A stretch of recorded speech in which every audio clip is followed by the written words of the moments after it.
Inspiration can only take you so far in life. It's great to have visions. It's great to have goals. It's great to see everything that you want to see in your head. But at some point, you got to take the leap of faith. It's faith above all. You know, whether you believe in God or not, or a superpower, I personally do. Whatever you do, have faith. Faith is the most important thing in the world. Inspiration is great. It's only half of the equation. The other half of the equation is actually just go doing what you need to do. Get out there. It doesn't have to be the biggest step, but it has to be the next step, one at a time. You can't walk on the left foot every single day. You can't long jump your way to your goals. It's one step at a time, the same you walk. When you're trying to achieve your goals and you're motivated and inspired to go do it, you don't run a 100-meter dash right away. You didn't even start off just training by walking.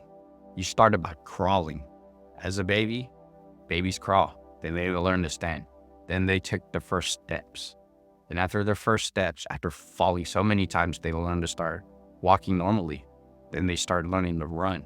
From there, that's when you first start to learn to run. Then you start training. You stretch. You make the components of your body stronger before you could actually run that 100-meter dash. Inspiration is great because it will give you the fuel to go move in the direction you need to go.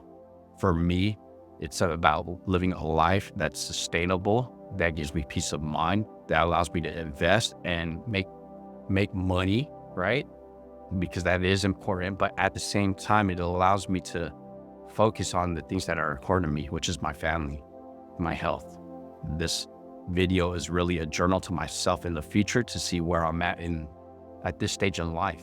I'm getting ready to turn 40, and I just ended my career in pharmacy after 17 years. I'm starting over, fresh and 40, brand new to the game with nothing but what I have in life, what I've built so far. And it's a big transition because even if I built something so tall, I'm going to a new pasture where there's no foundations.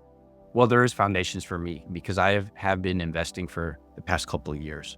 Everything happens in stages. So if you're inspired to take action, you have to do it at a step in time.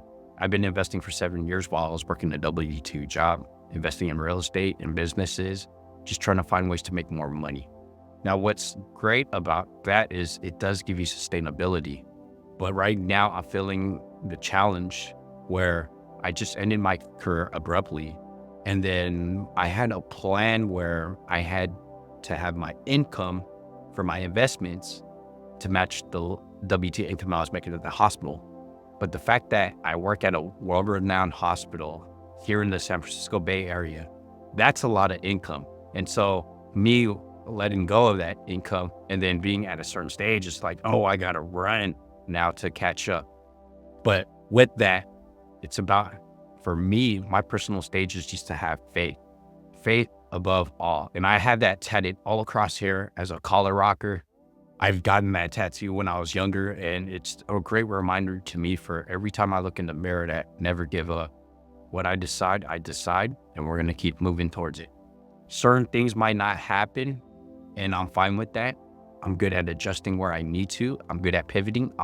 It's important to have resilience, but the inspiration to get out there and go do what you want to do is really great. Now, when I say inspiration is not enough, inspiration is the inception. It's the start. It's like the Big Bang Theory of a whole new world in a person's life. The inspiration came for me is when I had a time and period where everything crumbled. And I'm not trying to say a pity party, whatever it is. You know, I've had multiple family members pass away, ended lots of relationships.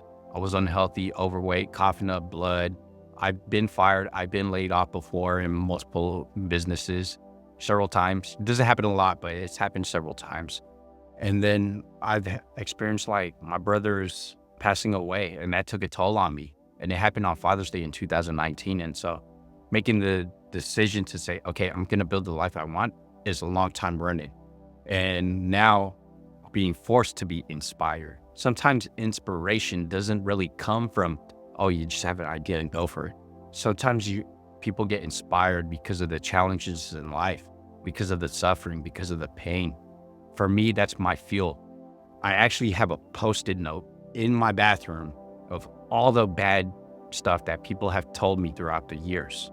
And I look at that every morning where people would tell me, I'm not good enough. I don't know what I'm doing. I don't belong somewhere. Or like I had like my ex say, I'll never amount to anything. And I'm sure a lot of guys can relate to this, and it's going to happen.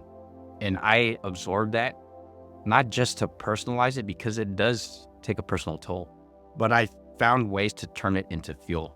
So my inspiration and motivation came from those instances and those experiences where I didn't feel like I was being built up and encouraged. I felt like people were trying to tear me down. And I'm here. I have a 17-year career in pharmacy. I got my MBA. I got my bachelor's degrees. I have my own home in the San Francisco Bay Area. I'm building what I need to build, and people still want to tear down. The problem is you realize as you start achieving a lot of things and you're inspired to go out and do things, when you shine bright, people are going to tear you down because they want to be above you. Because to them, everything's a competition between other people and other external factors. Where the way I've always operated is I just wanted to do a good job, the best job, every single thing I did, every single thing I touch. And it's not easy being able to just take those whips on the back and take the arrows in the back from people that are just hating. So when you're getting inspired, you got to understand that it's not enough. When you are inspired, you're going to have thick skin. You're going to have to work hard, and you're going to have to keep going no matter what and stay consistent. Inspiration is only the tip of the sword. But if you hold on to the sword and you keep going, you're going to be okay. Be easy.